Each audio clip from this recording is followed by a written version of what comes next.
It's Gingersnap and welcome to my cooking channel that is on its first episode, but I hope you enjoy. Today I'll be making stuffed pork chops. It is a specialty of mine that I love to make and my family also loves it, so hope you enjoy. You're gonna take your pork chops, I've got them here on a plate, which is kind of hard to see, but there you go. So here I'm going to be cutting them in the middle as if I'm going to stuff them, and you basically just run your knife in the middle all the way to the bone, just so that you can see. I have cut the inside kind of in half as if I'm going to stuff it, so here we go. Okay, so that is almost done heating up. While it is, I'm going to show you, I have already prepped it, but we also have ginger, the sage that I told you about, and then garlic. You can never have too much garlic, but 2 cloves should be enough. I also have white onions. You're gonna be using half, oh, there we go. You're gonna be using half for the stuffing and half for the side of cream spinach that we will be making. I also have apples that I have doused in lemon juice so that they won't start oxidizing. And then I have dried cranberries, some lemon. Oh yeah, breadcrumbs, because every stuffing needs breadcrumbs. Alright, so this should be hot enough.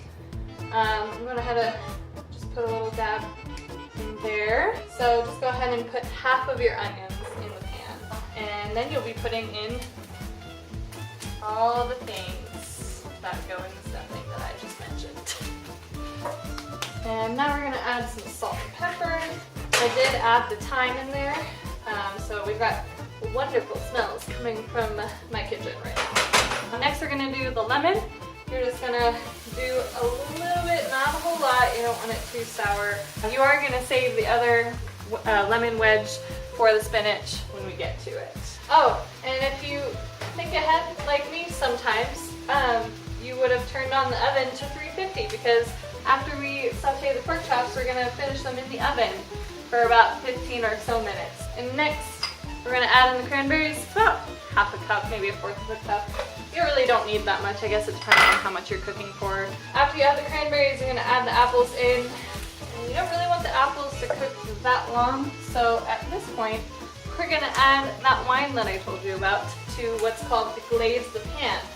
And that basically just means, that's really loud.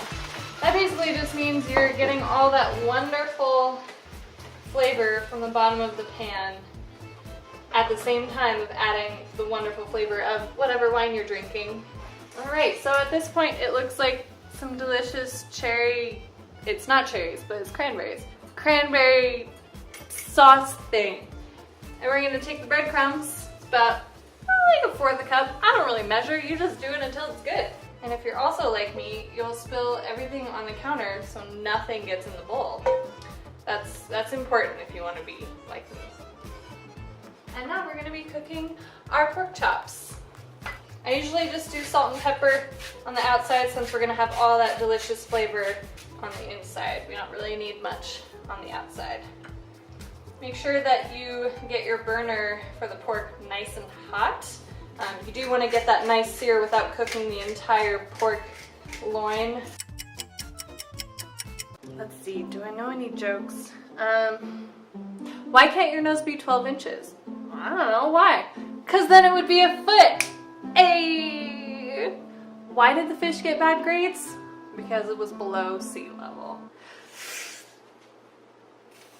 So you're going to place your first one. Ooh, listen to that. So I like to do about 2 to 3 minutes each side, depending on the thickness. So take a look at, oh, that was scary. Okay, take a look at those. They look amazing, but they're not cooked yet.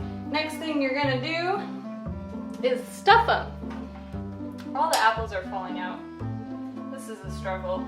I'm working on it. So when you're done, it's gonna look a little bit like that.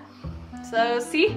Hey, and set the timer for 15 minutes. For the spinach, obviously you have spinach, you have the other half of the onions, and we're probably gonna use pretty similar seasonings. We're gonna do the same thing that we did with the stuffing. First come the onions. Sizzle. So now I'm going to put in the milk / buttermilk, which is actually what it's called, first. I only put about 1/4 of a cup in. Again, depends on how many people you are cooking for. You got this. I believe in you. Oh, I guess we could add in our spinach. So just go ahead and plop that in the pan. It pretty much cooks in minutes, so you really don't need to worry about. Don't you yell at me. Looks like they are good to go.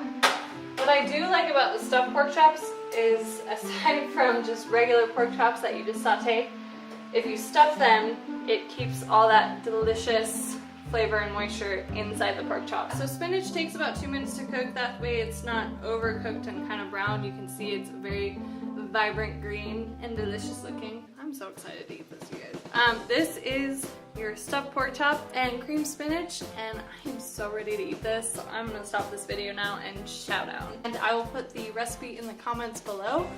So thanks for watching, and I will see you next time on Cooking with Gingersnap. All right, bye guys.